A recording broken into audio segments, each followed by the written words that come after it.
Ugh, running a little late. Hi there. Welcome, everybody, to Cast Iron Wednesday. This is a tradition that quite a few of the smaller YouTube cooking channels have been doing for the past several years now, including mine. We do a cast iron video on Wednesday, which gives us an excuse to, well, obviously, to have fun with our cast iron. And it's been quite popular, at least again, on the smaller YouTube channels. And we seem to like it. And for that matter, so do you folks, because you've been kind enough to show up here each week. So thank you very much. Welcome to my kitchen here on this Wednesday evening, where I have to admit my preparations are probably a few minutes behind, unfortunately, but they won't take very long, so I will just continue as is. But nonetheless, though, again, I'm glad everybody here has been kind enough to show up. So hello to the folks who I've seen a number of times before, and to new folks as well. Hello to Jimmy Langford. Hello to Radagast and Rick Stumbow and Val's Black Cats Rule. And hello, Cynthia Wesley and Chris McGee, Pat Z. Hello, Ronald Coward. I've been seeing you regularly here. Well, thank you very much for being here. Andrew Bonificio, it's been a while. And Kimberly Miller and William Hurt. And yes, and all of you names here who've been, as I said, who've been nice enough to show up here. Thank you so much. Last week I got the idea of going to India this week here on our Wednesday evening cooking show because I just had the mood again to do something a little bit different. I mean, different from what we usually see here with cast iron here in the USA. Granted that there's nothing wrong with making cornbread and steak and cornbread and chicken and cornbread and beef and meat.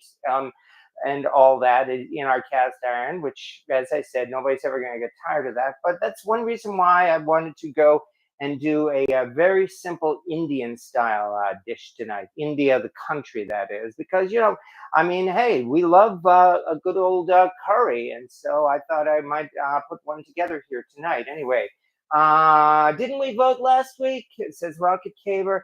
Yeah, that was my understanding, and that was how I believe that's how we came up with the chicken curry, if I remember right. So that's what we have here. Although, as I said, uh, I ran a little bit behind in the preparations tonight, only because I've been doing a couple of other things in the background as well, including putting up a banister on my stairs, which is all set and all polished and everything. So I'm happy about that.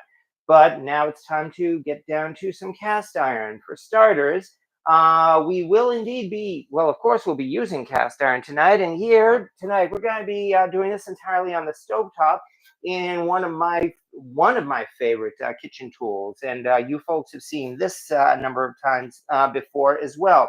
Here is a Birmingham Stove Range Sportsman shallow fish fryer. This thing here could be anywhere from maybe 90 years old to perhaps 60 years old, because it can date from anywhere from the 1930s to the 1960s. That's how long they actually made these. And these oval fryers here are so common that that they're really not that hard to find even today. And a number of people are lucky enough to have one of these. And boy, I have to say, this is an enormously useful tool in your kitchen too. So in that it's essentially a big, huge skillet, one that fits across two burners of the stove. And that's what we're going to be doing tonight, because this is going to be done entirely on the stovetop, if I can do this right. Okay, yeah, oh yeah, this thing is huge, all right. This thing is like about 17 inches across. And yeah, two burner baby, exactly. So if you ever are lucky enough to come across these and it's affordable, I would definitely suggest that you grab it, because you will be getting an enormous amount of use from this particular cast iron pan. For the record, if you look underneath here, you see the Sportsman logo that BSR put on most, but not all of these ones. As I said, they designed these things in this pretty much manner from the 1930s to the 1960s. So I'm really happy to be able to use this on a regular basis.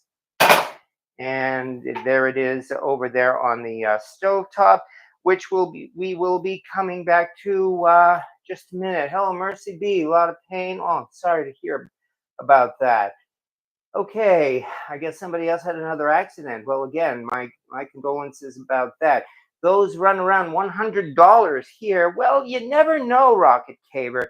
I mean, there it is still possible to get a nice deal on those if you're lucky. I actually did manage to find one of those not too long ago, and it was only $15. Yes, $15. That fish fryer looks like one of the old ones, says Radagast. And yes, you are correct. And you can tell with this pan because, again, it has the angled handle here. This design here was the first generation of the fish fryer. They redesigned it and gave it rounded handles starting in the 1960s. And that's where we're going to be going right now. Yeah, exactly. What a deal. I can certainly agree there. Okay, but since, as I said, I'm running a little bit behind here, what I've got to do is finish up my ingredients. And for this particular dish, I found the easiest thing to do is start out by getting 4 bowls ready. One of these bowls, fortunately, I've already cut up a bunch of chicken breasts, and that's bowl number 1. Although, actually, one thing I do have to do is season this a little bit, and that means throw in a little bit of a salt and pepper just to taste. Let me dig out a spatula right around here. Okay. All right, just to taste, of course. Actually, I think this angle is too high. There we are. Like I said, we have here are 3 bowls here. Here is bowl number 1, which has a whole bunch of chicken breasts. So start out with. Come on, let's get this in there. Whoa. Well, definitely now I get to mix it up. And some ground pepper. Here carefully because obviously I don't want these things to spill out all over the place. I considered dicing these chicken breasts up, but I thought it might be more interesting to simply cut them in half. So I've got 8 large pieces of chicken that we will be braising on the stovetop. So each one of these would probably be a meal in itself when it's all finished. All right, now just to be safe, let's cover this bowl because chicken. That's bowl number 1. Yeah, according to the recipe here, which I have to keep opening up the screensaver, bowl number 2. Unfortunately, here is where I am running a little behind in that I have got to quickly chop up an onion and mince up some garlic. So, question: did you see Mudbrooker's square chicken fry with cast iron lid?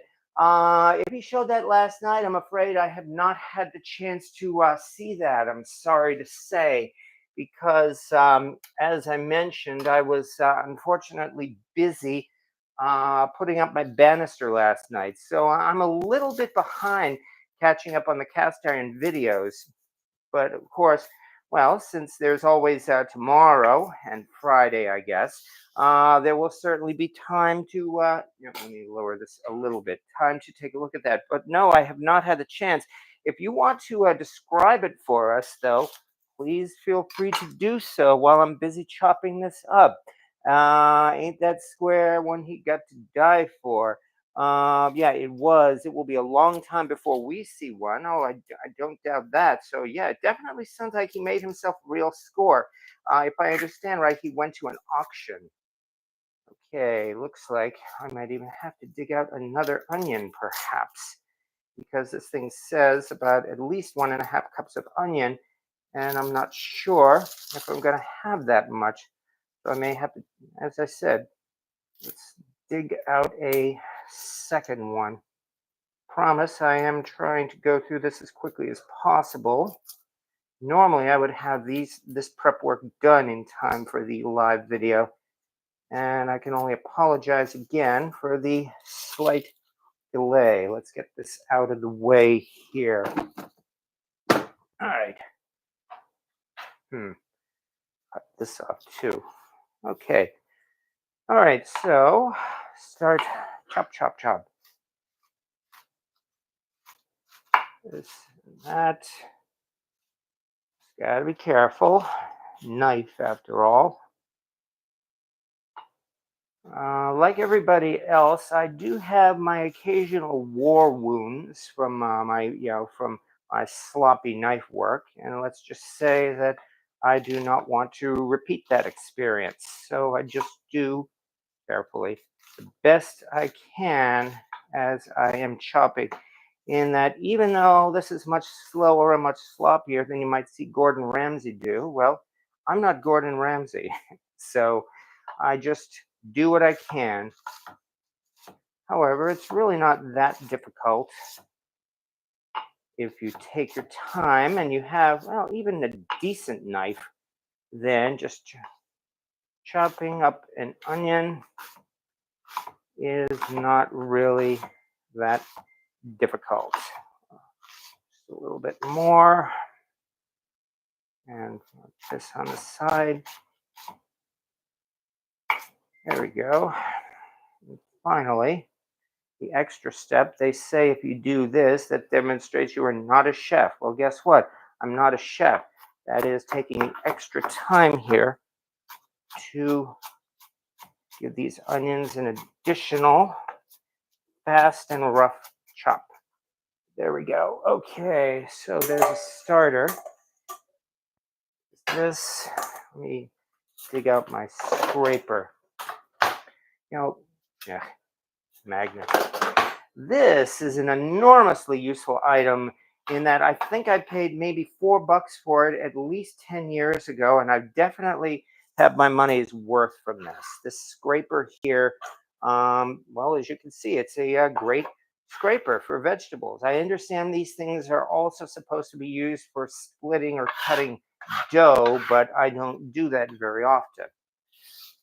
All right, so here's a starter. Now, nice thing about doing this in 4 separate bowls is that I'm able to actually mix ingredients together.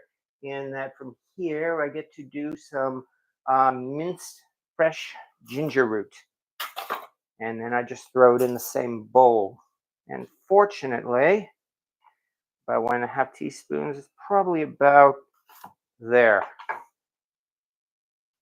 So here I'm taking the advice of some YouTube chefs I've seen who point out that you really don't even need to peel this ginger root because it essentially dissolves as you cook, in that it does not give any kind of a tough or there's nothing about the skin of the ginger that you will even notice.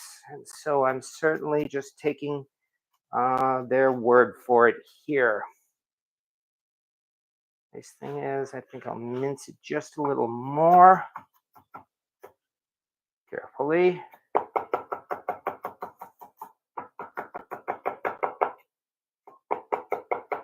Notice my fingers are far away from the blade. All right, and here I just put it in the same bowl because this is bowl number 2. Careful. All right, let's put the knife aside.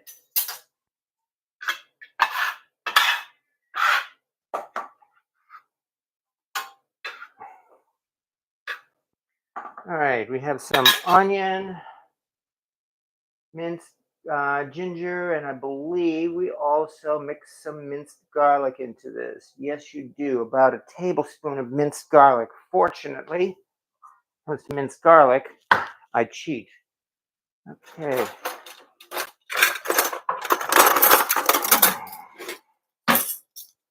All right, and as we're waiting, wow, that could have been a lot worse than a broken arm. Ouch. So somebody else was in an accident. Well, again, my condolences to hear about that.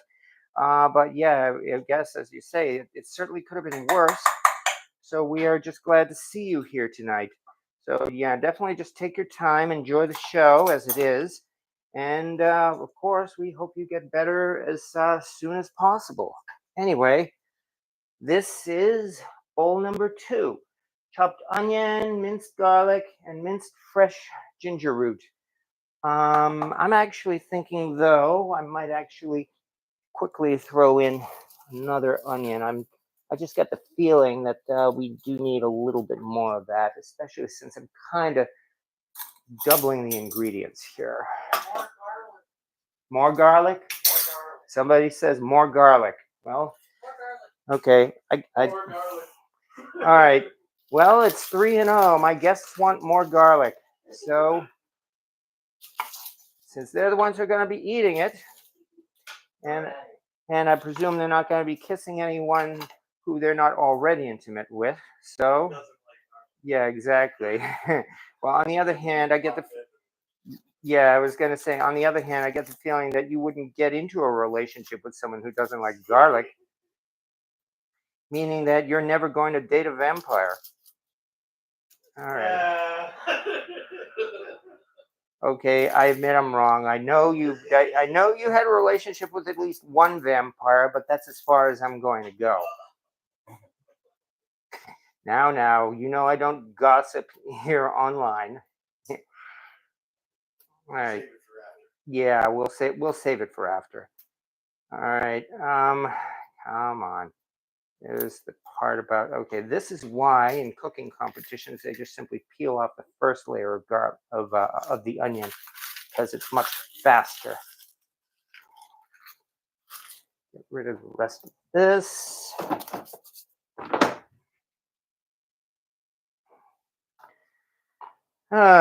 Those of you who are watching this live for the first time, you may know that Julia Child was famous for having these little flubs, shall we call it, when she did her live shows. Yes, I can assure you, we have had some little mishaps here, ranging all the way to my cat climbing up the living room curtain during the live video.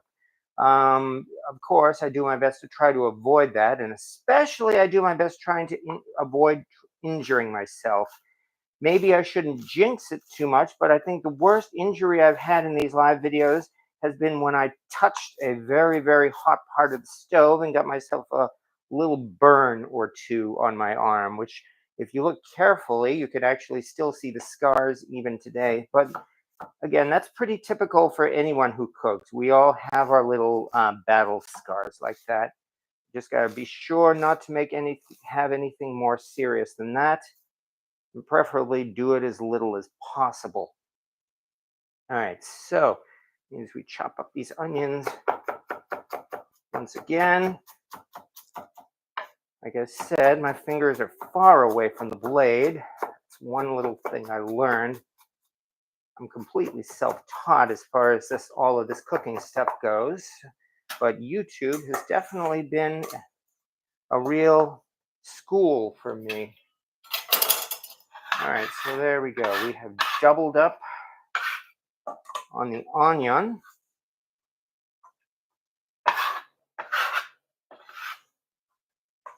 And because you asked for it, more garlic. Yay, they said. But have you tried more garlic? Let me guess. As soon as I'm done here with this, you're going to start clamoring for more garlic. Never enough garlic. All right. Oh yeah. Well, actually, wasn't it just a couple of weeks ago I made chicken with 42 cloves of garlic? Yeah, actually, that is a wonderful dish. Okay, I did Google what cowboy skillets are. Yeah, cowboy skillets are a name that they've applied to a couple of things. One, generally cast iron spiders with the handles and the legs. People these days, or especially vendors, call them cowboy skillets. The other thing that they call cowboy skillets typically are those rolled steel pans. A little bit more ginger probably won't hurt either. Those rolled steel pans that we often see that are indeed vintage. They're very thin and quite often dented because they were not cast iron. They were tin or rolled steel or something, and so they were designed not to break. Instead, they dented very easily. And those are generally seen as cowboy skillets because, those are the type of things in all those old movies, in those westerns, that's the type of pan that Cookie would usually have hanging from his wagon, his cook wagon or chuck wagon, or maybe even off the saddle of his horse. You know how the cooks in those westerns generally were not treated well. They were usually grizzled old veterans who typically made burned beans and burned coffee and not much else. All right, there we go. Now that is bowl number 2. So summarizing so far, and those are the 2 hard ones actually. We've got the chicken covered, and we have the onions, garlic, and ginger, which means now let us move on to bowl number 3. Although, like I said, that was the hard part. Now we get to the easy part because bowl number 3 will have some spices. In fact, I don't even need a bowl this large. Let me get these out of the way quickly and dig up a smaller bowl. Oh yeah, here's an interesting bowl. There are some folks who might consider a bowl like this to be interesting. Okay, so here's bowl number 3, which is where we put in our dry spices. Since I'm doubling it. All right, fortunately, at least I already dug out the dry spices. So I think I need to do another tablespoon here. Here it is.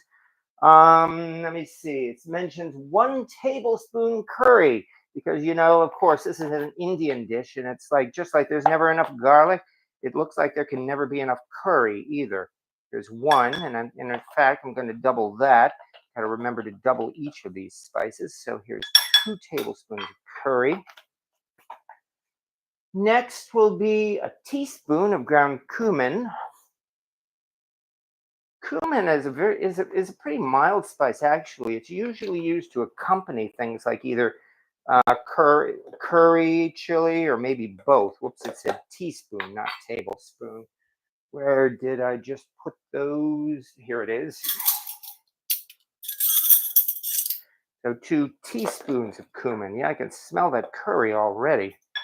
Of course, it also helps that I got my curry from, in fact, an Indian store, India, the country, that is. So as a result, it's the real thing.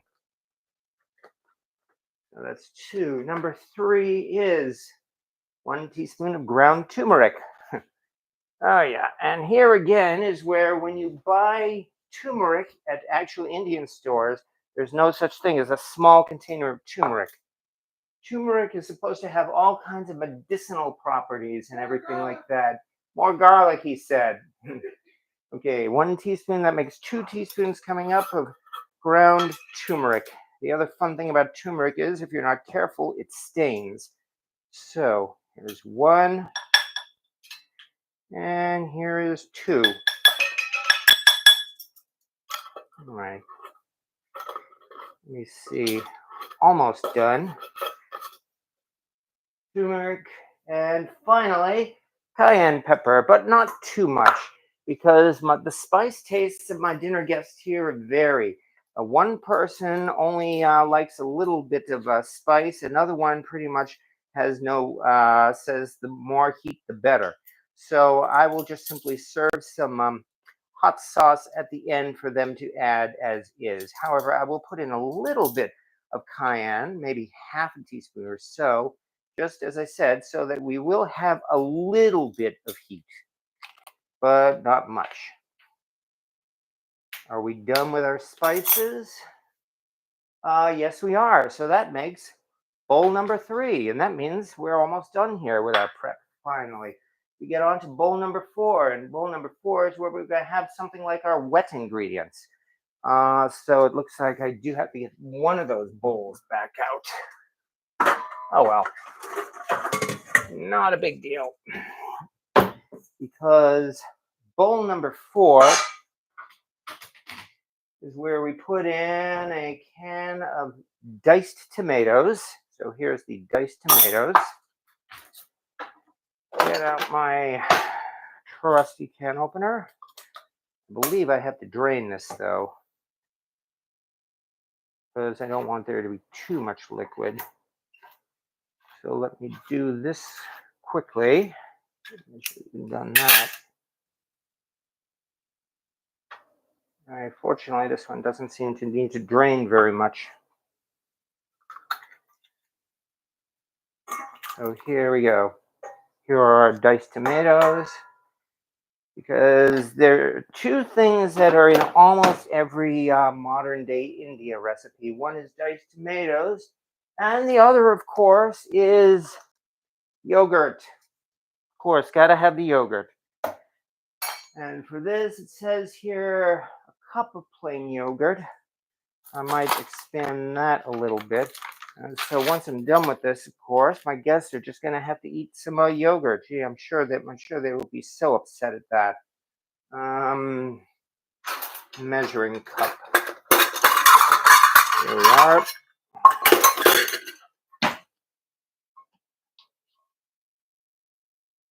And plop. Maybe a little bit more, only a little bit. And plop. There. And to this, half a cup of flour. I guess this helps to thicken it. So let me get this yogurt into the fridge.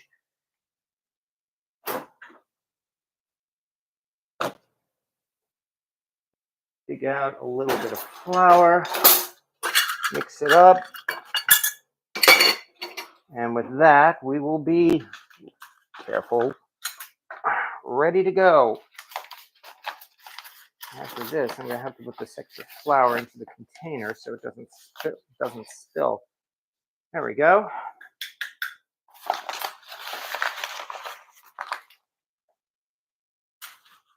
So far, so good. Use this, shall we? And mix it together. And here is our very, very basic yogurt sauce. Remember, there are a lot of spices that will be going into this. Oh yeah, I have to say the combination of the tomatoes and the yogurt, definitely looking like what we would see in a typical modern India recipe. So far, so good. All right, now that we've done this, first of all, let's double check I haven't missed anything in your comments. So thank you very much for your time here. I call it, eyeball it, never measure. Yes, exactly. If all measures are based on that cup, go for it. It's like distance in this country, just how far down the road a piece. Let me see. I have a set of measuring spoons that go down to 1/32 of a teaspoon. Good grief. So that's like what we would call a pinch, I guess. No, that would have to be even less than that. That must be quite an interesting set of spoons. I cooked a can of baked beans by tossing it in the fire without punching a vent hole in the can. What a mess. Oh, made mainly back in the days to cut weight for wagons and camping when hiking. Yes, those so-called cowboy skillets, in other words. I still get never-ending buffering during live streaming, but only on this channel. I apologize, Huggy Bear. I really don't know what I can say about that. I'm Corey Clark. I'm making cinnamon sugar cornbread. Nice. Depends on what's sitting. Okay. All right. Now that we've gone this far, let me see. Fourth bowl. Okay, good. Which means now, after all this, time to start playing with some cast iron. So the fun part is, if I can do this right, I'm going to be doing it entirely on the stovetop, although I just realized I hope I have the right cover for this. Okay, time now to start heating it up. I probably should have done that a couple of minutes ago as well. On the other hand, we're not doing too bad for time here. It is 8:30, and I don't expect this thing to take very long because it's actually a pretty simple dish. My sister bought me a few. I'm not that kind of cook. Eyeballer. Trying to think of how I'm going to manage covering this. Let me double check that recipe here. Cover the skillet and simmer until the chicken breasts are no longer pink. Oh, that's the part where I'm supposed to cover it. Okay. Let me see. I think, all right. I think I know what to do, and the result is going to be interesting. Okay. Let's see. It's old El Paso. Are you saying this stuff's made in New York City? Okay. Anyway, as I said, here again is our BSR fish fryer pan, which, as I said before, is definitely a pan that's gotten a lot of use out of my kitchen even before tonight. I can already think in a couple of weeks, or maybe even this weekend. This weekend's supposed to be Flag Day, right? I was thinking of making another flag cake in this pan, which means basically you cover this entire pan, you fill this entire pan with pound cake batter, and that will make you a nice sheet cake so that you just turn it out and you end up with a nice sheet cake that you can decorate in pretty much any way you want. Corey, that's floss. I'll have to try that someday. Cinnamon cornbread sounds good. Have you made it before? Well, yeah, that all sounds good. Clean the hair out of the pan. Hair? Oh dear. I think this must have been from my friend Miss Mobley. Okay, let me dig out a rag here. Oh, I'm not going to die from it, but I do see what your point is. There we go. Yeah, we'll still eat it. There we go. Yeah, as long as it has enough garlic, they said. Okay, there we go. Hope that's a little better. Sorry for the inconvenience there, folks. All right, Huggy, they don't make those kind of cooks no more. Man, you took me way back. No, they're not spider webs, I promise. In this case, I use this particular pan often enough that it has not had a chance to get cobwebs in it. So it's most likely that was probably stray fur from Miss Mobley because we are getting into summer and she certainly is shedding. Meanwhile, we are already at 300 degrees and 330 in the back. Think I could turn this up a little bit, which means come about, another couple of minutes or so, when this thing passes 400, I think we will be able to really start searing the chicken. And then we will get down to it because really the prep work I did was really the hardest part of it. I should say now at this point, we're going to sear the chicken until browned. And then from there, we add our spices. Starting to caramelize the onion, add in the dry spices, and then we add in the yogurt and tomato sauce. At which point, then we put the chicken back in and simmer it.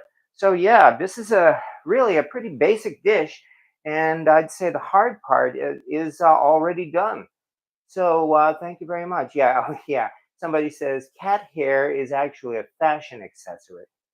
If you own a cat, yeah, and of course well. Then again, your name is Val's Black Cats Rule, so I'm certain you're pretty used to that. Just like how one of my cats, as I was growing up, his name was Morris, but we always called him Mo, and that was especially because whenever he was shedding in the winter, we all got to put on a mohair sweater.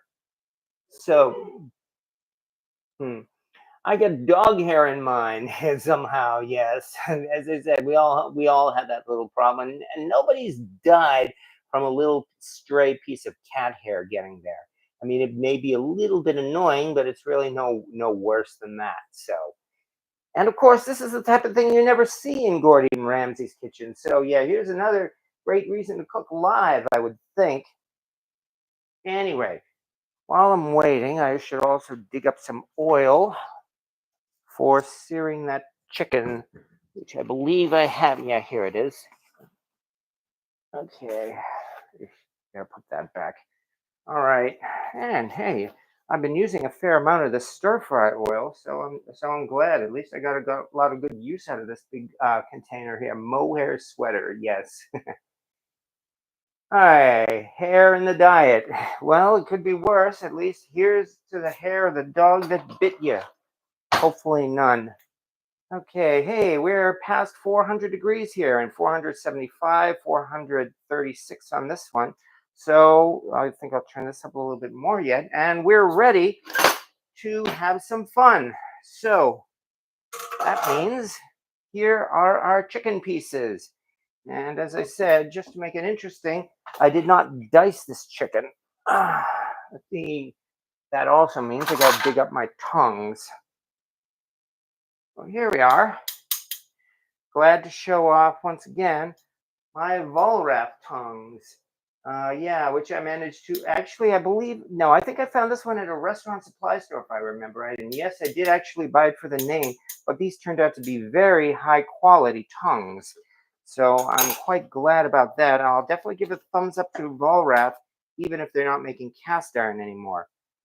So let us put some oil in the pan, and we don't even need very much. On the other hand, now I need pot holders so that I don't burn myself. Spread the oil all around. Try not to set the pot holder on fire. That would be a plus. And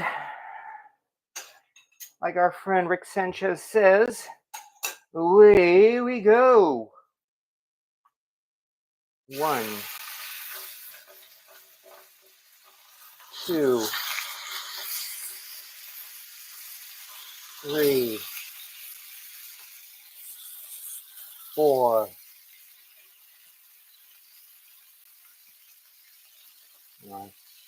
5, 6. Oh yeah, this is definitely spinning too. Let's see, let's move these up a little bit. 7,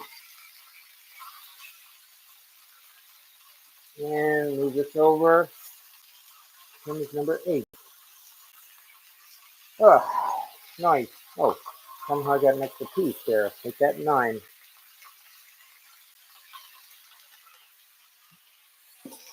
Well, we're definitely going to have plenty of chicken. And there's a nice, again, a good reason to have a nice big cast iron pan.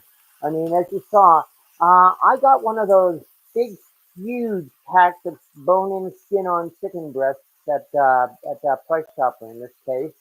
The huge kind.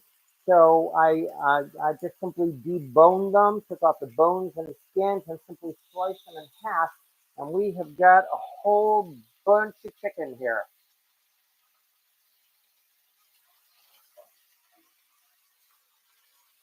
And this is why I kind of doubled the recipe too.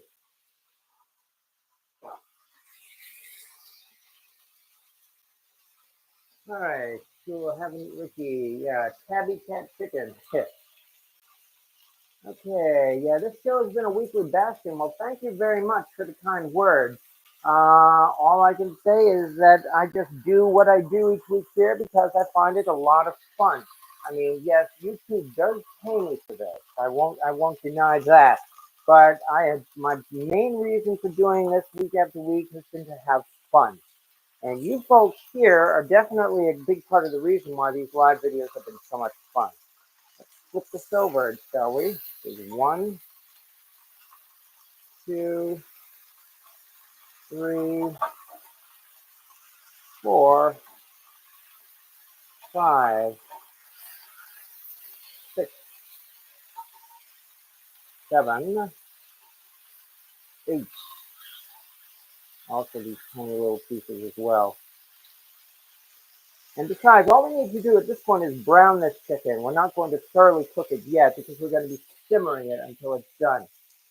Radagast, I bought 3 Volrath tongs and gave 1 to a customer who has a Volrath skillet. Nice. Congratulations. Volrath sounds like something from Lord of the Rings. Or Harry Potter. After all, we were talking about Lord Volrath a little earlier tonight. All right, but anyway, yeah, here they are. Those who don't know, Volrath has been a maker of cookware, really from, if I understand right, something like I believe it was even the late 1800s or at least the early 1900s. Like so many cast iron manufacturers in the early 20th century, they made cast iron skillets. Volrath skillets are pretty well known to cast iron collectors too, and I've come across a few of them in the wild. I have one, in fact, that I think might be an unmarked Volrath number 3. Although I've never owned a larger Volrath skillet. I've had a couple of opportunities to get one, but you've seen the size of my collection. So considering how much use I get out of my BSR skillets, that's one reason why I have not actually gotten myself a Volrath. But nonetheless, those of you who have and use a vol wrap, I have no doubt you enjoy the heck out of it. Anyway, yeah, look at this. This is browning pretty fast too. So we're definitely, actually, I should probably move this over. This doesn't look like it. Okay. Yeah, this, as I said, this chicken is browning very well. I like that. Serratus, I'll give you a tip when I get my paycheck broke at the moment. Oh, I have no doubt that you saved thousands of souls during the lockdown. What? Are you talking about me? I don't know if I've saved thousands during the lockdown. I mean, I'm just a small cooking channel, but nonetheless, anyway, I'm just glad people are kind enough to watch my videos. That's really about all I ask. Anyway, Volrath, they discontinued their cast iron manufacturing for domestic purposes anyway. If I understand right, it was somewhere around or maybe after World War II. They pretty much stopped making domestic cookware, you know, the kind that you find at Macy's and Woolworths or today at, like, say, Walmart or the like. But they have continued to be a maker of business, cook business kitchen utensils. In that, you know, restaurant supply stores. If you go into any decent restaurant supply store, you are guaranteed to see a whole lot of stuff from two big manufacturers. One of them is Volrath. The other is Winco. They are, of course, an importer of Chinese goods. Both of which are high quality, though. I mean, as much as we love our made in the USA, Volrath these days, they do, in fact, outsource a lot of their manufacturing out of the country as well. Many of these Volrath things, for instance, are made in India rather than, in fact, that's what this is. Volrath stainless steel, and it says India on it. So, hey, just realized I'm using a made in India to help make this recipe from India. So that's not so bad. Yay, globalization. All right. Anyway, I do believe this chicken is brown because that's all we're trying to do at this moment. So, get our bowl back out. Reserve the chicken. Which means now all we have to do is start preparing the sauce. And then we will simmer it.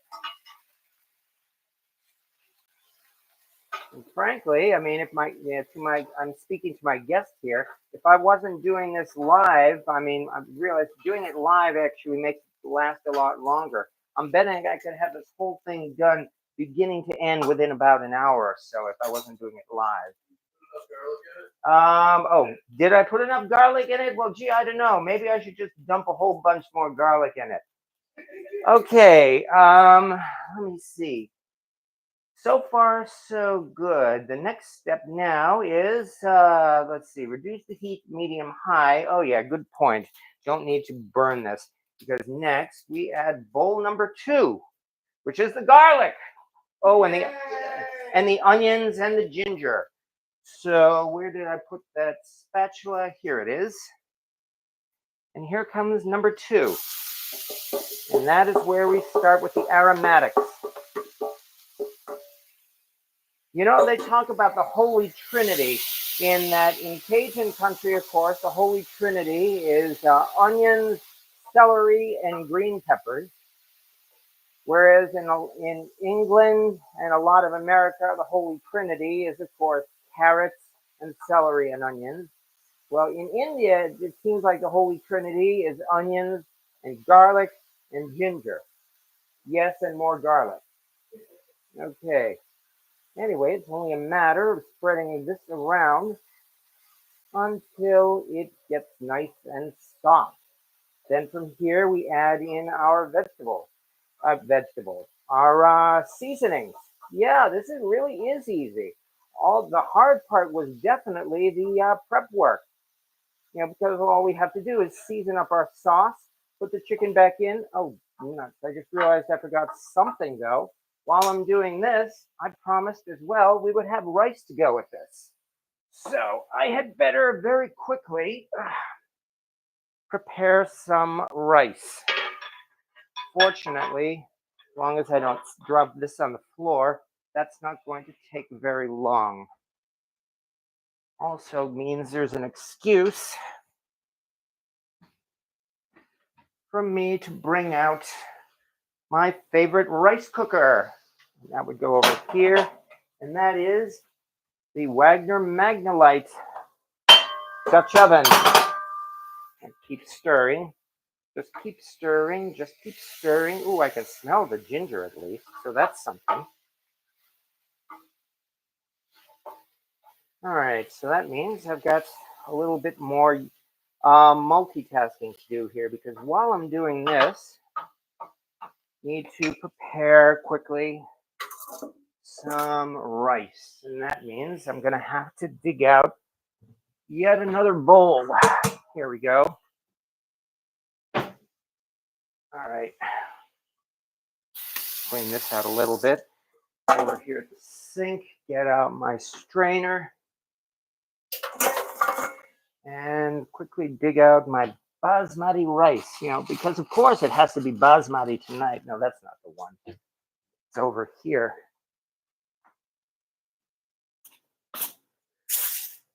Okay. Stir this around a little bit more. And it looks like, in addition to doing some cast iron cooking, we're also going to be, I'm going to be showing how, for whatever it's worth, I make rice. Let me quickly dig out, don't tell me I used both of my larger measuring cups already. And it's starting to look like it. Okay, that means I'm gonna have to fake it. All right.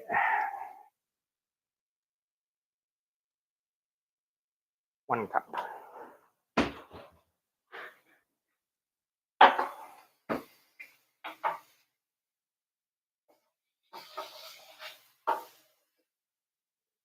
Mix this around a little bit more. We're almost ready here.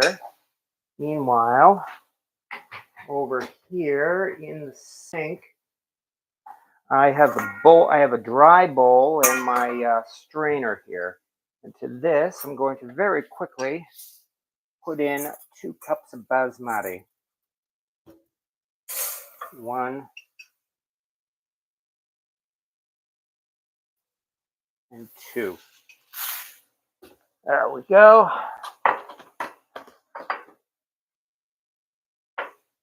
Trying to do this as quickly as I can. And now that we've done that, here's a trick for washing the rice. Because especially with basmati, you definitely have to wash the rice. My method for washing rice is a little convoluted, only because I do this to save water. As you can see, I'm running my water through the strainer and into the bowl, rather than just simply draining it and running it that way, because this again will help me to save water. Because now that I've done that, here is try number 1. There we go. Get this all mixed together. 1. Here comes 2. And after this, I should probably stir those vegetables one more time.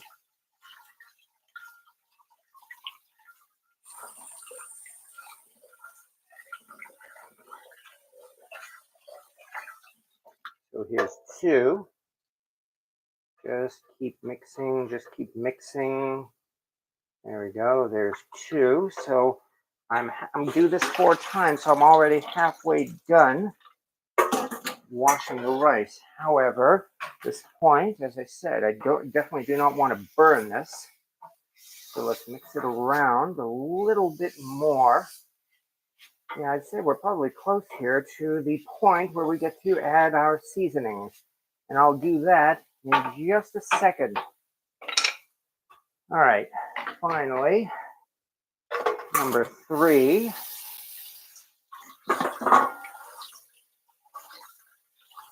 Let's see, I use 2 cups of basmati. That means all I have to do is put 3 cups of water. Because in fact, 1.5 to 1 is the only ratio you need. So here's 3. And yeah, this is already just about at the point where it looks like this rice may very well be washed, but I will do it one more time just to be sure.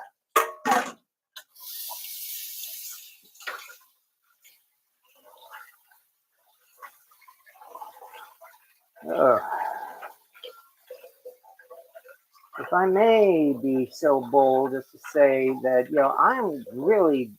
I'm kind of proud of myself of the way I've gotten to the point where it is so easy to cook rice. I mean, yeah, there was a time when I've told you where I would not have been able to cook to save my life. But we're definitely at that point, past that point, because here we go. Our rice is now washed. So let's head back over here to where the aluminum pot is. Put in our washed rice. Well, look at that, no sticking. Well, almost no sticking. And one last time, stir this.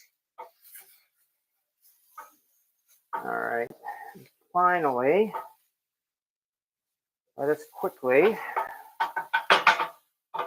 add in 3 cups of water because I used 2 cups. Where's my cup? Here it is.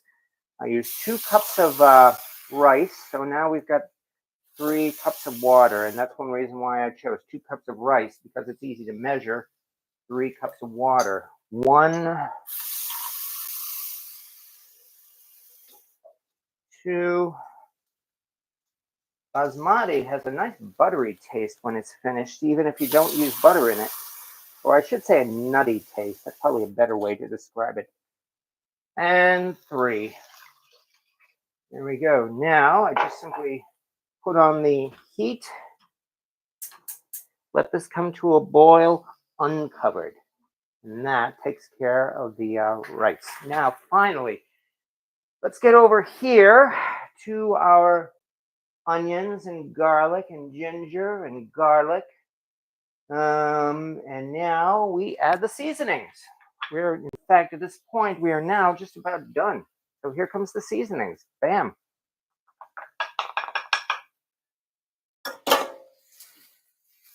Mix it all around. Try not to burn the seasonings because they tend to do that.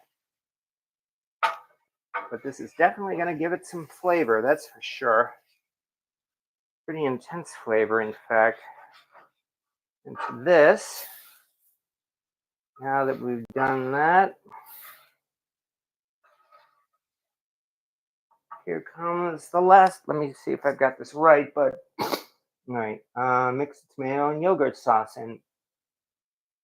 And you might want to throw in some chopped cilantro too. Okay, so here is our tomatoes and yogurt. Okay, and now that I'm seeing this, I really hope I have enough. I might have to throw in more yogurt, maybe even open another can of tomatoes, because I want to be sure that I have enough. There we go. Anyway, making that sauce was as simple as that. If I had already made the rice, or if I didn't have to also make the rice, I mean, as I said, we'd already be at the last stage here. But as it is, yeah, there we go. Anyway, that was why I mixed it into 4 bowls. This was not exactly a trick, but it was a procedure that I learned when putting these things together. By simply separating it into those 4 bowls, this helps to make this prep work, as you can see, really not so bad. Just quickly keep mixing it all together. I have to think that, like it or not, there may not be enough liquid in this. So I should probably bake it. Maybe throw in some more yogurt. That doesn't sound like a bad plan. And besides, there are plenty of spices in here anyway. So let's dig out that yogurt again. Here it is. Since yogurt is essentially congealed cream, I could just as easily throw in, I need a spoon, here it is. I could just as easily throw in milk or cream too, but I have the yogurt, so Let's use it. Plop, plop, plop, plop, plop. Nummy, nummy, nummy.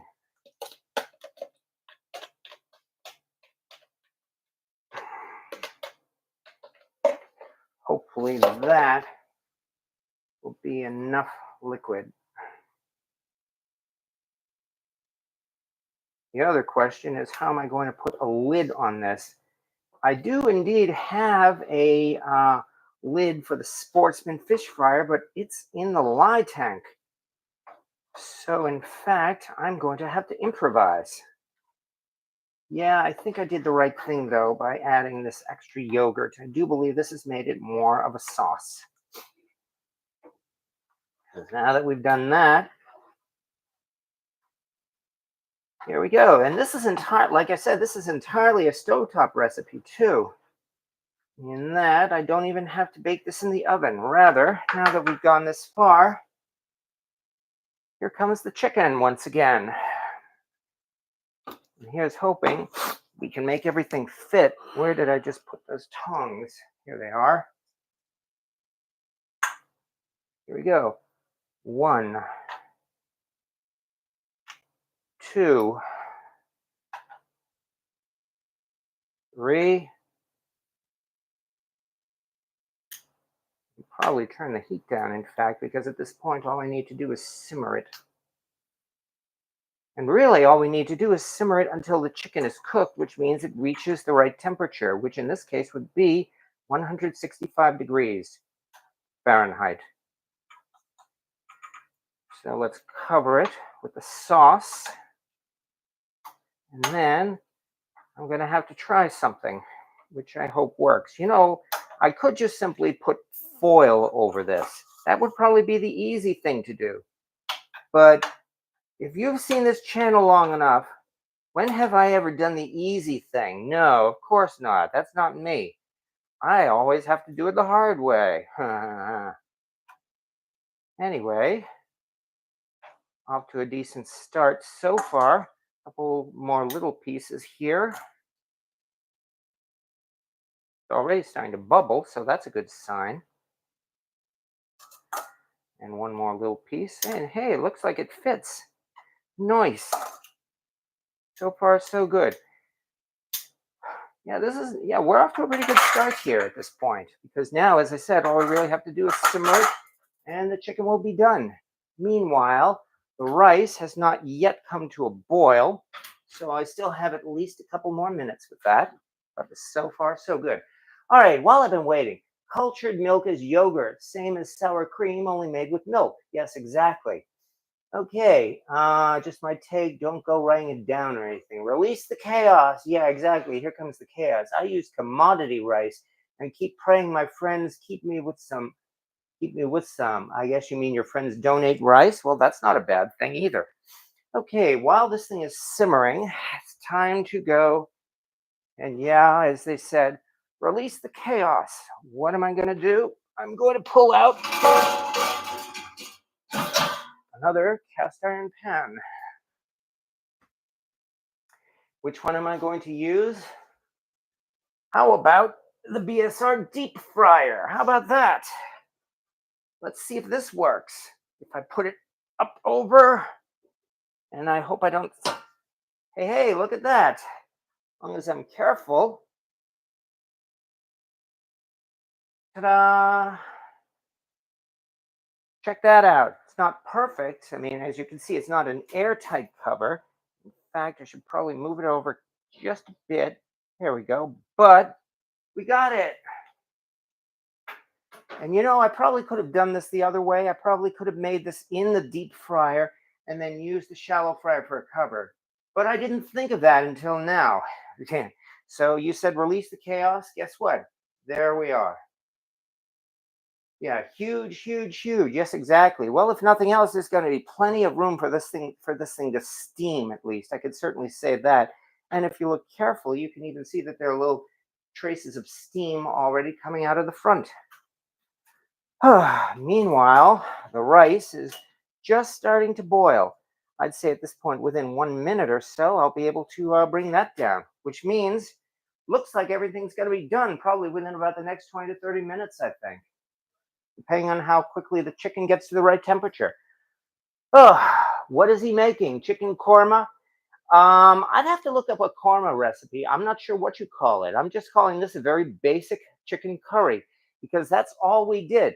All I did was I sliced up 4 chicken breasts so that we have 8 big, long pieces of chicken. And to there, I just made a very basic curry sauce. And I did that in 3 parts. In one bowl, I chopped up got the onions and the ginger and the garlic, and then my guest said add more garlic, and then my guest said add more garlic. So that was bowl number 1, or actually number 2. In the next one, I mixed up very basic Indian spices. That would be curry, cumin, coriander. The C's. And then in the last one, oh yeah, we used tomatoes and yogurt. All of the usual things you would see in a typical modern day Indian dish. I'm not sure if that's korma. All I know is this is just your basic chicken curry. I was given some powdered milk in the bag yesterday on my friend's food bank box. Hadn't seen that in years. I'm so excited. That's some good milk. Oh, that should be interesting too. Yeah, that's for sure. Add some of that powdered milk, and I just got something covered up my comments. Add some of that powdered milk to whole milk for a great creamer. Well, there you go, Cynthia. There's a good idea for you. Serratus, nice organic pan cloink. What? Nice organic pan cloink that censored your potential cuss word. What did, oh, are you saying somebody made a cuss word and it was censored here?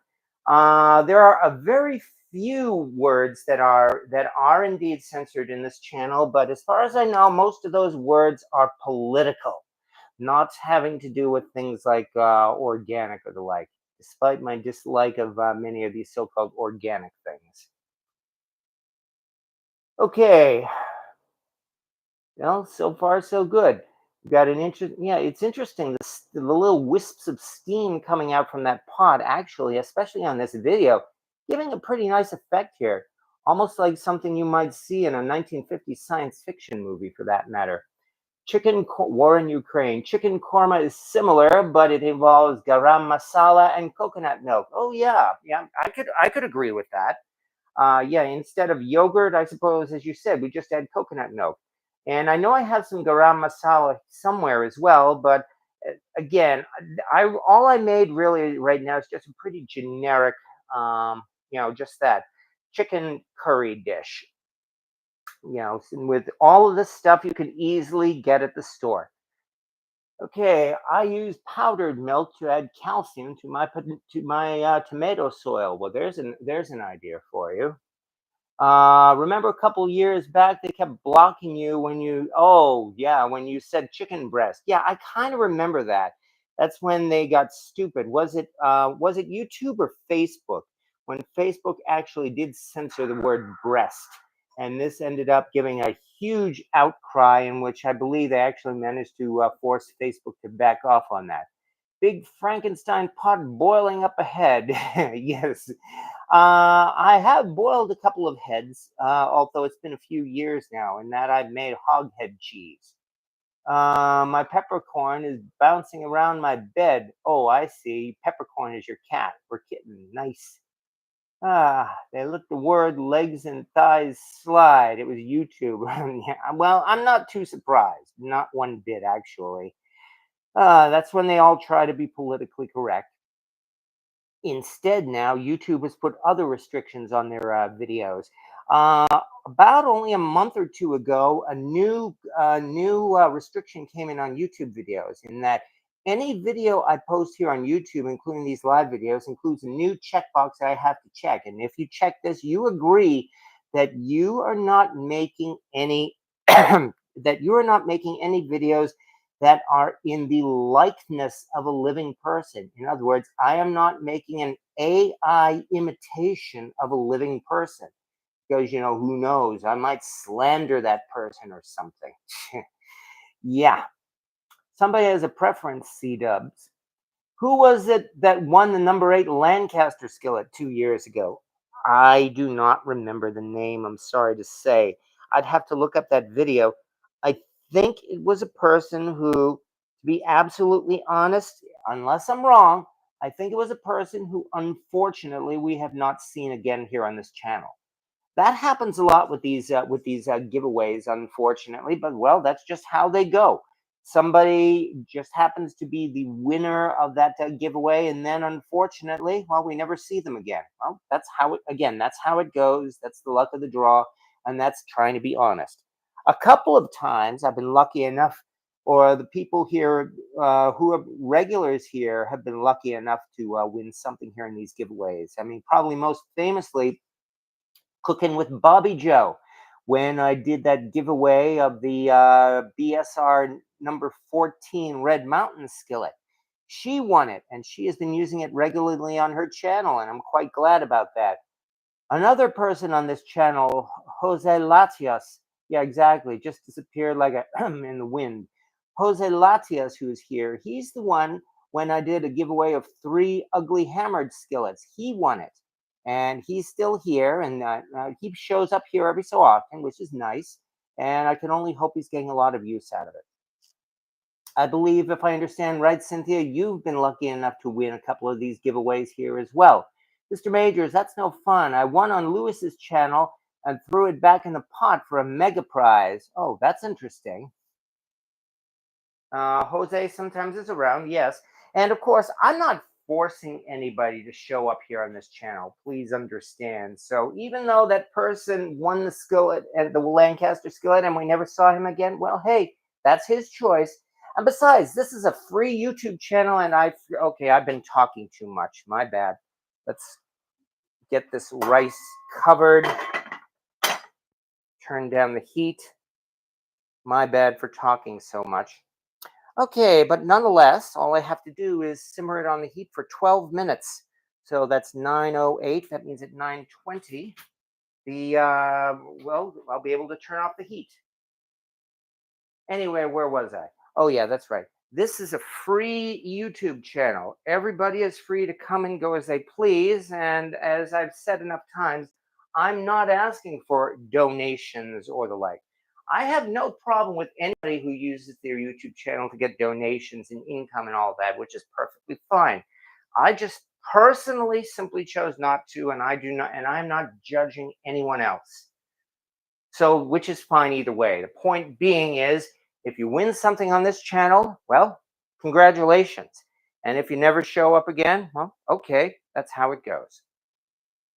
All right, we should do a pizza cook. I think it says cook off or cook along. Yeah, we've done pizza on these a few times. And the next chance I'm going to have to do pizza may not be for almost another month or so. I had originally committed to doing something next week, and now I'm trying to remember what it was. It was not pizza. Yeah, that's right. We did that vote last week where they said we were going to do the chicken tonight and something else again in a week. And God, I should have written this down because I honestly don't remember it. On the other hand, I'm actually thinking of changing the agenda for next Wednesday because it's going to be time to clean out the lye tank. So I should devote the live next Wednesday to doing just that, cleaning out the lye tank. Spiral Terriers Walk Up Wednesday. Yeah, Walk Wednesday is in another 2 weeks. This month is really going by fast, isn't it? The last Wednesday of the month is in 2 weeks, and that is indeed Walk Wednesday. And from there, we will see what we manage to do in the walk. Then after that, lo and behold, the 4th of July is coming. And then after that, well, anybody who's been on this channel knows what's going to happen after the 4th of July. The world is going to end, and then there will be no more YouTube videos, no more anything, because the world's going to end. July 5th, 7 a.m. That is, of course, X Day. As it, but well, hey, I am a subgenius minister, and I'm proud of saying so. And besides, you gotta have faith. Praise Bob. Which means that come July 5th, well, either the world is finally going to end, and the Exists with their alien escape vessels will come down and destroy the world, except for the people who have paid their $45 to the Church of the Subgenius. Yeah, inflation, exactly. Or, like it's happened the last 25 years in a row, Bob turns out to be a liar. Yeah, and Bob turns out to be a liar. We might actually get screwed again. Yeah. Well, we have faith. This is the year. This is when it's going to finally happen. All right. Anyway, I forget what's in my lye tank, and it's like Christmas when I empty it. Yes, exactly. And that was the subject of one of those cast ironitis videos. If you go digging, if you pull something out of your lye tank and you say to yourself, now, when did I get this? You might have cast ironitis. You better believe that's happened to me. And that's why I'm thinking now, next week on Cast Iron Wednesday, I should probably devote that video to emptying out the lye tank. Especially since there are a few pieces in that lye tank that I had to throw in about a month ago, if you saw the short video. Because unfortunately, a feral cat or a neighbor cat got inside here and, well, sprayed some of those pans.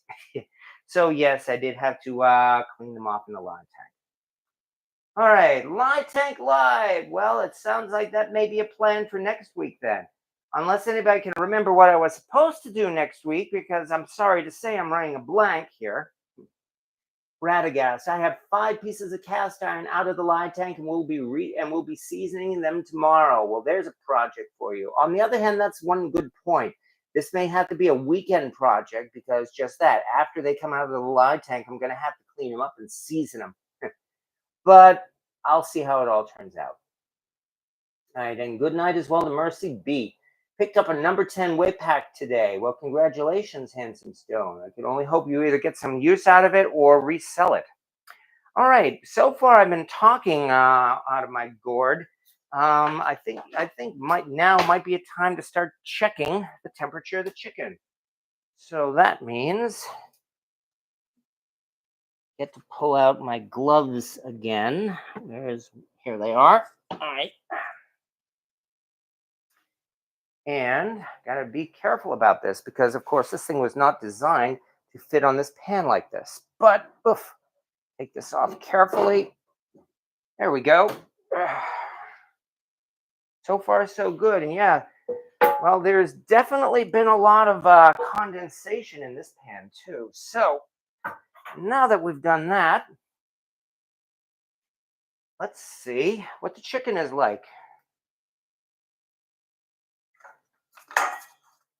Pull one out. 138, 139, 140. Nice. This one here says 132, 133, 134. Hey, we are off to a pretty good start here. This one even says 144, 145. From the looks of it, I might guess that this could be completely done at the 165 mark in about 10 minutes. So I appreciate my guests for waiting this long. But nonetheless, we're actually doing pretty good here. So let's put this back on. And try not to hit it, shall we? Careful, do this right. The glove is stuck. There we go. Okay, now adjust this a little bit. Got it. All right. Nope, don't got it. Nope, still don't got it. Now I got it. Both sides. There we go. Oh, yeah, not bad at all. At this point, after about another 10 minutes or so, I think we will be done. Nice. I need new glasses and watch on phone. Yes, it was curly tater. Oh, curly taters. That was the other thing I wanted to do. Okay. Well, we'll see what happens. Maybe I will do curly taters next week. And then, because again, the lye tank is a weekend project, we'll see. Cynthia Wesley, getting sleepy. I ate too much. All right. You're fine, Granny. So so do I when I can't find my good glasses. So far, so good. Meanwhile, it is 9:15. In about another 5 minutes or so, we turn off the heat on the rice. So things are doing pretty good. All things considered, everything is going to be completely done without a doubt within about 15 minutes. So again, I appreciate my guests for waiting this long, and I apologize that this is taking so long. All right. While we're at it, I came in late. What's cooking? Hello, 4M Morris family. Let me take a swig if you don't mind. Ugh. Swig of Pepsi, that is. um, what's cooking? We are making curry chicken tonight. I just had the urge to make a very basic and very simple Indian style curry chicken recipe. And we are simmering chicken, sliced chicken breasts, and we're doing it all on the stove top, as you can see. I'm doing it in a shallow BSNR fish fryer, and to simmer the chicken, I have put on a deep fish fryer. I probably could have done it the other way around, but I didn't think of it. I bet your chicken is your chicken. I bet your kitchen is smelling good. Well, I'll leave it to my guests to say that. I'm not sure if you could smell anything. Oh, good. They said they can definitely smell it. So, and apparently they're not dying of asphyxiation either. All right, 8:50. Yeah, 8:15 here, and I don't need to sleep this early. Well, my condolences there, Cynthia Wesley. Ever do breaded potato wedges? Out here, we wall them up, or we do them all JoJo's. Well, breaded potato wedges sound good too.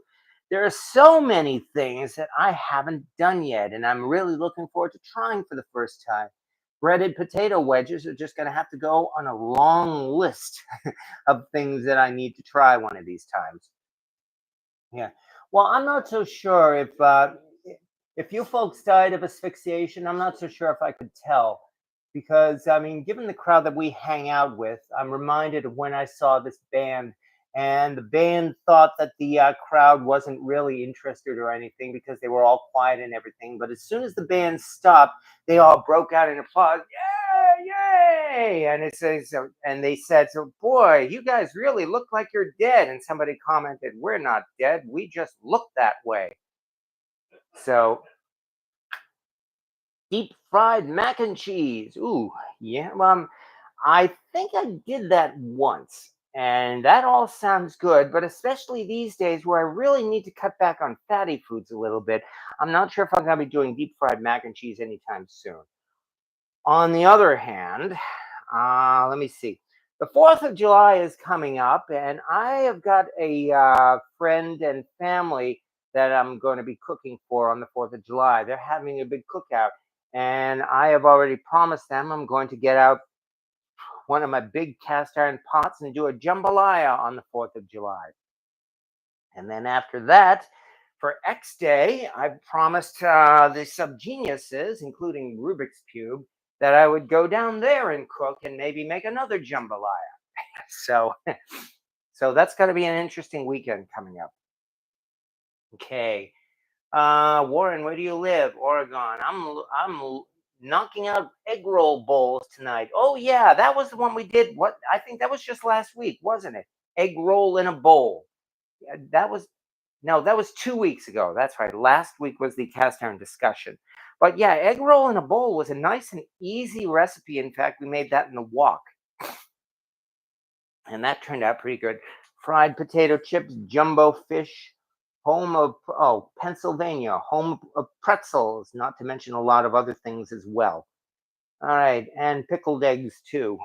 All of these sound really good, and this all of this makes me wish I wasn't working this full-time job, which unfortunately is kind of taking away out of all of of the time of for me to be able to make a whole bunch of things that I still want to make. But I'm doing what I can, and there's another good reason to have these live videos on Wednesday. At least it's giving me an excuse to make dishes like this, for instance. All right, fresh green tomatoes, and we're going to be frying them up with catfish on Friday. Well, Cynthia, that sounds like a southern meal that would certainly, people are going to beat a path to your door for that. Papa Dan, hi. Just getting here, spending time with the grandson. Good. Didn't get that coal starter pan last weekend, but I did get the BSR Red Mountain 12 camp oven. Nice. And Martin 12 Spider. Wow. Um, okay. Are we certain that is a Red Mountain camp oven? If it is, then you have got yourself something as rare as hen's teeth. I wouldn't mind seeing pictures of that camp oven because the original camp oven made by BSNR, only once in my years online anyway, have I even seen a picture of a genuine Red Mountain camp oven. So yeah, I wouldn't mind seeing a picture of that when it's convenient for you. Don't go out of your way for that. And yeah, okay, now I've talked some more. Time to turn off the heat on the rice, leave it covered, and take it off the heat. There we go. And with that, within 10 minutes, we will have basmati rice to go along with our chicken, which I'm still pretty certain is also going to be done within about the next 10 minutes or so. I mean, if the temperature got up as high as 135 to 140 degrees before, we should hopefully make 165 or so by within the next few minutes or so. And that would mean we will be done. And what's more, I'm trying to make it as well so that these chicken breasts don't dry out. Okay, so far so good. Pictures will be coming to you. Yeah, I'm looking forward to that, Papa Dan. And yes, I saw that coal starter skillet that you sent me messages about. And I know I commented that, I thought it was a very interesting pan. It's not something that I would try to acquire myself because I honestly can't see myself having any use for it. But it's really nice to look at. And, somebody posted about it on one of the cast iron identification groups on Facebook, which means somebody got that coal starter skillet and now they're trying to identify it. Okay, well, best of luck to them. Figured you'd heard of that near Amish country. Okay, wonder or washer water. All right, fried green tomatoes taste a lot like fried eggplant. I don't think I've had fried green tomatoes yet, but yeah, one of these days I'll try them. Of course, I keep saying one of these days, but you never know when the opportunity will come up. It was on a road trip to Pennsylvania about 10 years ago, for instance, that I tried rhubarb pie for the first time, and I loved it. So yeah, the next chance I have, maybe when I'm in Amish country, for instance, next chance I have to have a rhubarb pie, I'm certainly not going to pass up on it. All right. Papa, hope you and the missus are doing well. Yes, exactly. You don't know what you're missing. Oh, fried green tomatoes? I don't doubt it. There are so many things I don't know what I'm missing, and I'm looking forward to the opportunity to trying them. Little by little, I hope to be able to. Good night, Cast Iron Fanatic, as well. Thanks for the show. Got to leave early. Oh, certainly, I understand. Well, yeah. Actually, while I'm talking here, I should start clearing off my space because, as I said, we're getting to the point where where this chicken is going to be just about done. So that means I had better put these spices away because, like they say in Ratatouille, keep your workspace clean or I shall kill you. Okay, coriander powder. Yeah, Ratatouille is one of my all-time favorite food movies, as well as being a wonderful animated movie, but on its own terms. Okay, another food movie. I'm not sure if a lot of people think about this, but sometimes we talk about food movies, and we usually talk about things like Ratatouille, which is a great movie. If you know your Japanese movies, then you may have heard of Tampopo, the ramen noodle western movie, which is also wonderful. There is one movie that a lot of people know about, but I don't think many people think of this movie for the food, and that would be The Adventures of Robin Hood. Yes, the great Errol Flynn swashbuckler from the 1930s or so. If you ever have a chance to watch again, The Adventures of Robin Hood in its glorious Technicolor. The food in that movie is amazing. And I'm saying that even before I got into I was bitten by the cooking bug. If you look at the feast they have at the beginning of that movie, it all looks so mouth-watering. Everybody is eating all during the movie. Even that big leg of mutton that Friar Tuck is munching on, that looks delicious. The food in that movie is just so good. So just keep that in mind next chance you have of watching the movie. All right. Papa Dan, like you, I had no use for coal starter pan, but I didn't know that it had been posted for ID. Going back to look for posting. Well, best of luck to that. I bet Val, with her Southern touch, could make a good batter to fry. Yeah, that all sounds good for those green tomatoes. Okay, just move this out of the way. Put a trivet up. Long trivet, of course. Actually, 2 trivets. And with that, we should be able to have our chicken. In fact, I think we're at the point where we might even be able to check and see if the chicken is done. So once again, let's take our gloves. Take this off carefully. Definitely a lot of moisture here, that's for sure. And yeah, here is our chicken. Well, it's definitely the sauce is liquefied. I'm hoping that's a good sign. Dig out the thermometer again and see what it tells us now. And it tells us this chicken is done. I've got one here that is past, 169, 170. Here's another one, 171. This one here still says just 166. Nice.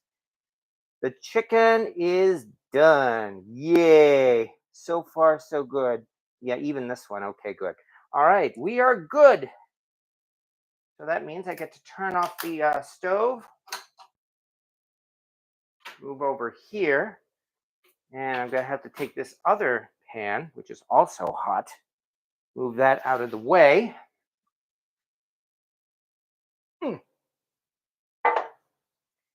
And here it comes. Here is our chicken curry. Ta-da!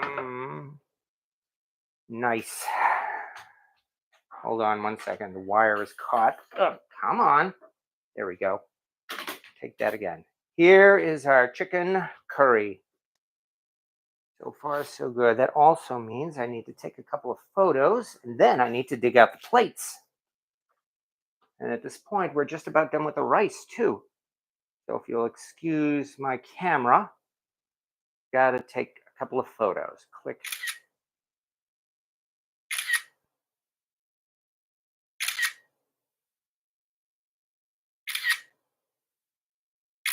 There we go.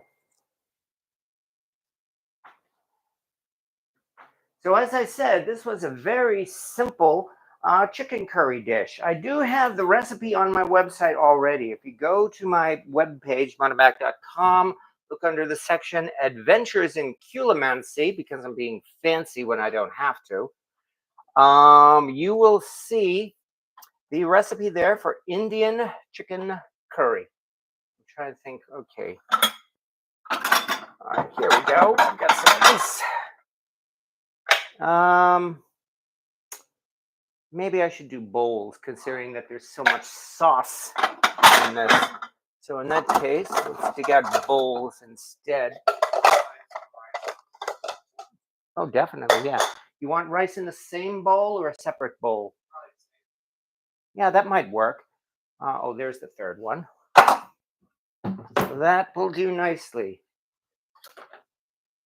So here are 3 bowls, and in fact, let's dig out one more trivet over here. And better move this knife carefully. Here comes the last part. Gloves are over here.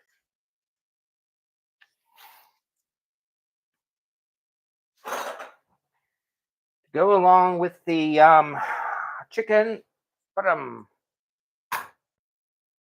here is our basmati rice. Let me just fluff that, and we will be ready to serve. That means, actually, that's a metal dish. And where did my metal spoon go?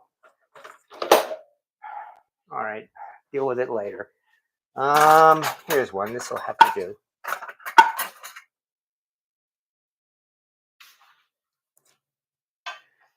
Nice. Yeah, this is basmati rice, all right. I love the way this aluminum pot makes rice. Ever since I've started making rice on this gas stove, I like to think my rice has improved.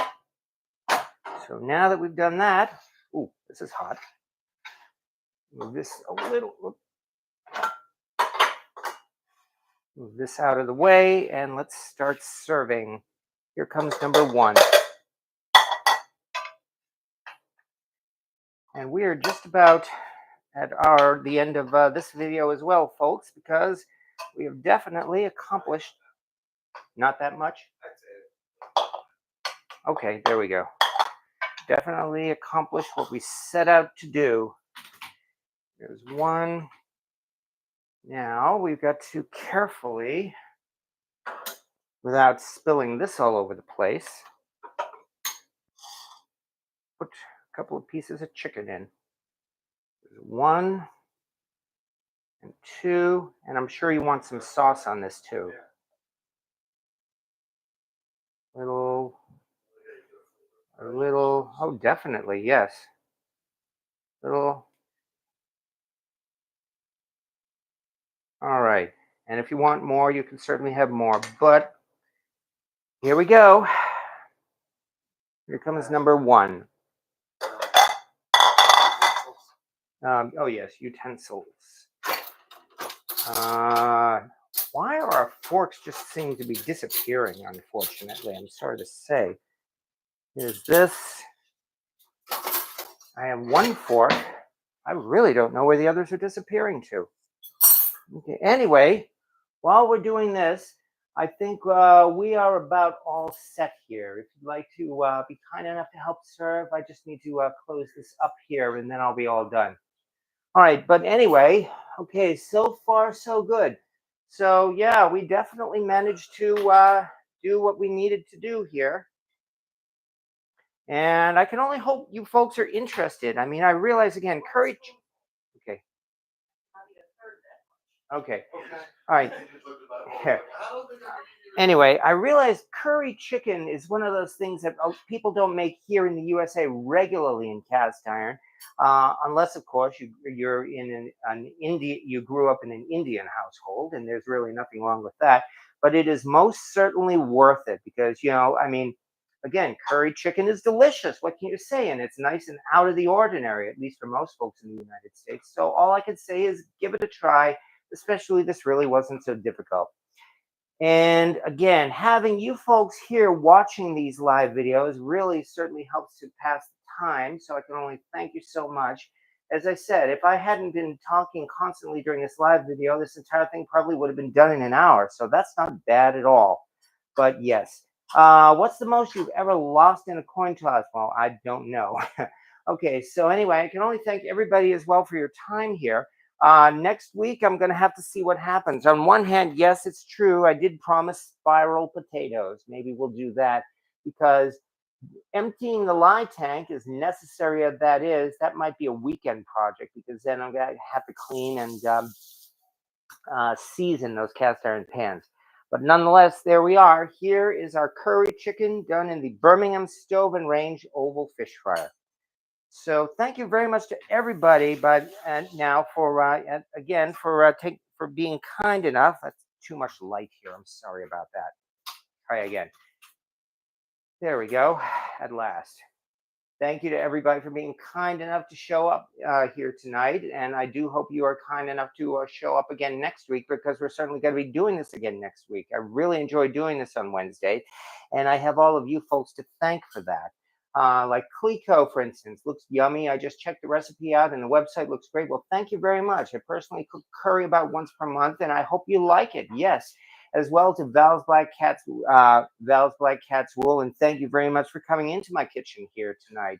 And to Serratus as well, and Greg Hart, and Pawpaw Dan, and Radagast, Cynthia Wesley, and everybody else, and Honey Badger. Emptying the line tank is a Saturday morning kind of thing. Yes, exactly. That's why I'm thinking maybe next Wednesday might not be the right time. So which means we may very well commit ourselves to doing those spiral potatoes and see what happens. Until then, we will have to call this a night because I've got to finish serving my guests. And then I've got to get to bed. So thank you, everybody, and thank you very much for your time tonight. I always love playing with cast iron here on camera because, well, it's a lot of fun. And again, you folks are really what make it so much fun. So I can only say thank you so much to everybody. Have a good evening, folks, and we'll see you all next Wednesday. See you next Wednesday. Can I have a knife? One quick second. Done. Okay.